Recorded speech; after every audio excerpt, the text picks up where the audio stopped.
नमस्कार साथियों, दैनिक समसामयिक मुद्दों से जुड़े हुए 10 प्रश्नों की श्रृंखला के साथ मैं अमित आप सभी का पुनः स्वागत करता हूं।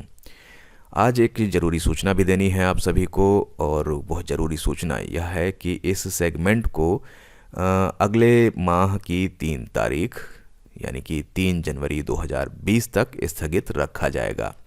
किसी कारणवश इस सेगमेंट को स्थगित किया जा रहा है, तो इसका अगला जो एपिसोड होगा वो रिलीज़ होगा 4 जनवरी 2020 को। तो चलिए, आज है 28 दिसंबर 2019 और हम लोग बात करते हैं अपने 10 समसामयिक मुद्दों से जुड़े हुए प्रश्नों पर, और साथ ही जानते हैं उनका व्याख्यात्मक हल। तो पहला प्रश्न आज के सेगमेंट में हमारे पास क्या है वो देखते हैं। तो पहला प्रश्न है, अभी हाल ही में अटल बिहारी वाजपेयी यूनिवर्सिटी की आधारशिला कहाँ रखी गई है? हमारे पास ऑप्शन क्या है? ऑप्शन है हमारे पास लखनऊ, कानपुर, दिल्ली और इनमें से कोई नहीं। हमारे पास जो ऑप्शन है उसमें जो सही उत्तर होगा वह होगा लखनऊ। बढ़ते हैं आगे और जानते हैं इससे जुड़ी हुई कुछ बातों को। तो प्रधानमंत्री नरेंद्र मोदी ने 25 दिसंबर 2019 को लखनऊ में अटल बिहारी वाजपेयी मेडिकल यूनिवर्सिटी की आधारशिला रखी। इसके उद्देश्य की बात करें कि क्या है, तो इसका उद्देश्य है डॉक्टरों की कमी को दूर करना तथा लोगों के लिए बेहतर स्वास्थ्य सुविधाएं सुनिश्चित कराना। अटल बिहारी वाजपेयी मेडिकल यूनिवर्सिटी के निर्माण की अगर बात की जाए तो यह 50 एकड़ भूमि पर किया जाएगा। बढ़ते हैं अपने दूसरे प्रश्न की तरफ। दूसरा प्रश्न है हमारा, किस राज्य सरकार ने वर्ष 2020 को सुशासन संकल्प वर्ष के रूप में मनाने का निर्णय लिया है? ऑप्शन देखते हैं। ऑप्शन है हमारे पास हरियाणा, उत्तर प्रदेश, कर्नाटक और इनमें से कोई नहीं। तो यहाँ पर हरियाणा सरकार द्वारा सन 2020 को, वर्ष जो हमारा है 2020, उसको सुशासन संकल्प वर्ष के रूप में मनाए जाने का निर्णय लिया है। बढ़ते हैं इसके व्याख्यात्मक रूप की तरफ।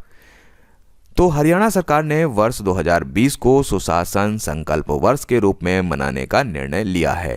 भारत रत्न अटल बिहारी वाजपेयी के जन्म दिवस के अवसर पर यह दिवस मनाया जाता है। और यह कब से मनाया जा रहा है? सुशासन दिवस को पहली बार मनाया गया था 2014 में। बढ़ते हैं अगले प्रश्न की तरफ। अगला प्रश्न है हमारा, हाल ही में आए फान-फेन तूफान के कारण बड़े स्तर पर हानि हुई है। यह तूफान किस देश में आया है? तो यहाँ पर हमारे पास ऑप्शन है अमेरिका, चीन, फिलीपींस और इनमें से कोई नहीं। तो हमारे पास जो ऑप्शन है उसमें से सही उत्तर होगा इसका फिलीपींस में। तो फिलीपींस में आए फान-फेन तूफान के कारण बड़े स्तर पर हानि हुई है। फान-फेन तूफान, जिसे उर्सला के नाम से भी जाना जाता है, यह कुमरी तूफान के बाद दूसरा बड़ा तूफान है जिसने हाल ही में फिलीपींस में भारी मात्रा में तबाही मचाई है। बढ़ते हैं अगले चौथे प्रश्न की तरफ। हाल ही में भारत के किस जिले ने स्वच्छ भारत क्रियान्वयन के लिए यूनिसेफ पुरस्कार 2019 जीता है? ऑप्शन देखते हैं। ऑप्शन है हमारे पास इंदौर, कामरेड्डी, भोपाल और इनमें से कोई नहीं। तो यहाँ पर इसका बी उत्तर सही होगा। कामरेड्डी ने जो है स्वच्छ भारत क्रियान्वयन के लिए यूनिसेफ पुरस्कार 2019 को जीता है। बढ़ते हैं आगे और जानते हैं इससे जुड़ी हुई कुछ बातों को। तो इसने मैंने बताया कि भारत के तेलंगाना राज्य के कामरेड्डी जिले ने स्वच्छ भारत क्रियान्वयन के लिए यूनिसेफ यानी कि संयुक्त राष्ट्र अंतर्राष्ट्रीय बाल और शिक्षा कोष पुरस्कार 2019 जीता है। स्वच्छ शौचालय, स्वच्छ दर्पण दीवार चित्रों, स्वच्छ सर्वेक्षण, स्वच्छ सुंदर शौचालय और अन्य गतिविधियों के निर्माण में यह जिला शीर्ष पर रहा है। बढ़ते हैं अगले प्रश्न की तरफ। अगला प्रश्न है हमारा, हाल ही में दशक के सर्वश्रेष्ठ क्रिकेटरों की सूची में किस भारतीय खिलाड़ी को शामिल किया गया है? ऑप्शन देखते हैं। ऑप्शन है हमारे पास महेंद्र सिंह धोनी, विराट कोहली, सचिन तेंदुलकर और इनमें से कोई नहीं। तो यहाँ पर विराट कोहली को जो है दशक के सर्वश्रेष्ठ क्रिकेटरों की सूची में शामिल किया गया है। बढ़ते हैं आगे और जानते हैं इनसे जुड़ी हुई कुछ बातों को। तो दशक के सर्वश्रेष्ठ क्रिकेटरों की सूची में विराट कोहली को शामिल किया गया है। इस सूची में विराट कोहली के अलावा Dale Steyn, AB. De Villiers, Australia के स्टीव स्मिथ तथा महिला खिलाड़ी एलिस पेरी को शामिल किया गया है। विराट कोहली को Wisden test team of the decade का कप्तान चुना गया है। उन्हें एक दिवसीय टीम में भी शामिल किया गया है। बढ़ते हैं अगले प्रश्न की तरफ। हाल ही में कौन सा लड़ाकू विमान द्वारा अपनी अंतिम उड़ान भरी गई? हमारे पास ऑप्शन है MiG-21, MiG-27, MiG-31, MiG-40। यहाँ पर जो उसका सही आंसर होगा मिग होगा, वो MiG-27। बढ़ते हैं आगे और जानते हैं इससे जुड़ी हुई कुछ बातों को।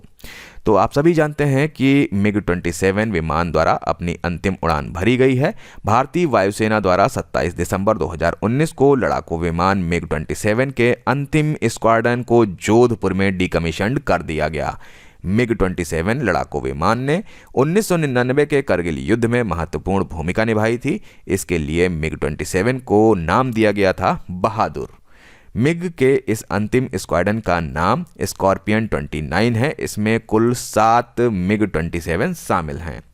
MiG-27 का निर्माण की अगर बात करें तो सोवियत संघ में किया गया था। भारत में इसका निर्माण किसके तहत होता है? तो एक लाइसेंस के थ्रू इसका निर्माण करती है हिंदुस्तान एरोनॉटिकल्स लिमिटेड द्वारा।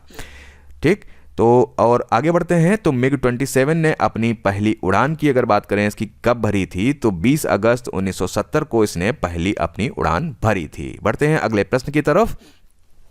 7वां प्रश्न है हमारा, वर्नन फिलेंडर किस टीम के खिलाड़ी हैं? उन्होंने हाल ही में अंतर्राष्ट्रीय क्रिकेट से संन्यास लेने की घोषणा की है। ऑप्शन हमारे पास हैं ऑस्ट्रेलिया, दक्षिण अफ्रीका, वेस्ट इंडीज और इनमें से कोई नहीं। तो यह हैं खिलाड़ी दक्षिण अफ्रीका के। तो वर्नन फिलेंडर जो हैं दक्षिण अफ्रीका टीम के खिलाड़ी हैं, जिन्होंने हाल ही में अंतर्राष्ट्रीय क्रिकेट से संन्यास लेने की घोषणा की है। ये जो हैं इंग्लैंड के विरुद्ध खेली जाने वाली आगामी टेस्ट सीरीज के बाद संन्यास लेंगे। वर्नन जो हैं अपने अपने टेस्ट कैरियर में इन्होंने 60 मैचों में कुल 216 विकेट और वनडे में अगर बात करें तो 30 मैच खेलकर इन्होंने 41 विकेट लिए हैं। बढ़ते हैं अगले प्रश्न की तरफ। 8वां प्रश्न है हमारा, खादी ग्रामोद्योग आयोग ने किस स्थान पर 100 किसानों को 1000 बी बॉक्स वितरित किए हैं? ऑप्शन हमारे पास हैं चंडीगढ़, अगरतला, भोपाल और इनमें से कोई नहीं। तो यहाँ पर इसका जो सही उत्तर है वो है अगरतला। बढ़ते हैं आगे और जानते हैं इनसे जुड़ी हुई कुछ बातों को। तो खादी ग्रामोद्योग आयोग ने अगरतला में 100 किसानों को 1000 बी बॉक्स वितरित किए हैं। महात्मा गांधी की 150वीं जयंती के अवसर पर गरीब तबकों को सहायता प्रदान करने के लिए 100 किसानों को 1000 बी बॉक्स, 100 बर्तन बनाने वालों को 100 पॉटरी व्हील और 100 चमड़े के कारीगरों को 100 लेदर किट भी प्रदान किए गए हैं। बढ़ते हैं अगले प्रश्न की तरफ। 9वां प्रश्न है, हाल ही में केंद्र सरकार द्वारा कब तक डिजिटल रेडियो लॉन्च करने का लक्ष्य रखा गया? हमारे पास ऑप्शन क्या है? ऑप्शन है हमारे पास 2021, 2024, 2022 और इनमें से कोई नहीं। तो इसका जो सही उत्तर है वो है 2024। बढ़ते हैं अगले सेगमेंट में और जानते हैं कि इसका विस्तृत रूप है क्या। तो केंद्र सरकार द्वारा 2024 तक डिजिटल रेडियो लॉन्च करने का लक्ष्य रखा गया है। केंद्र सरकार ऑल इंडिया रेडियो यानी कि आकाशवाणी में बदलाव करके डिजिटल रेडियो लॉन्च करने की योजना बना रही है। इसकी घोषणा केंद्रीय सूचना व प्रसारण मंत्री प्रकाश जावड़ेकर द्वारा की गई है। डिजिटल रेडियो के द्वारा रेडियो की ध्वनि गुणवत्ता में वृद्धि की जाएगी। इसकी रेंज काफ़ी अधिक होगी। ऑल इंडिया रेडियो भारत का राष्ट्रीय रेडियो प्रसारक है। इसके आदर्श वाक्य की बात करें तो आदर्श वाक्य है इसका बहुजन हिताय बहुजन सुखाय। यह देश के लोगों के लिए सूचना, शिक्षा तथा मनोरंजन का महत्वपूर्ण साधन रहा है। यह 23 भाषाओं में तथा 179 बोलियों में कार्यक्रम का प्रसारण करता है। बढ़ते हैं अगले प्रश्न की तरफ और अगला और 10वां प्रश्न हमारा और इस सेगमेंट का अंतिम प्रश्न है, हाल ही में शहीद ऊधम सिंह की 120वीं जयंती कब मनाई गई?